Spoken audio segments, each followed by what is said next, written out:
Hey, beautiful energy. Welcome to your self-care moment. Struggling with early white or gray hair?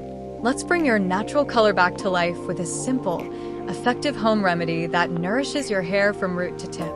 Ingredients: 2 tablespoons coconut oil, 1 tablespoon castor oil, 1 tablespoon amla, Indian gooseberry powder, 1 teaspoon black seed kalonji powder. How to make: 1. Warm the coconut oil and castor oil slightly, don't overheat. 2. Add amla powder and black seed powder. 3. Mix well until you get a smooth, slightly thick consistency. How to use: gently massage the mixture into your scalp for 5 to 10 minutes. Apply it along the length of your hair. Leave it on for at least 1 to 2 hours, or overnight for deeper nourishment. Wash with a mild shampoo. Use 2 to 3 times a week for best results. Helps slow down premature graying.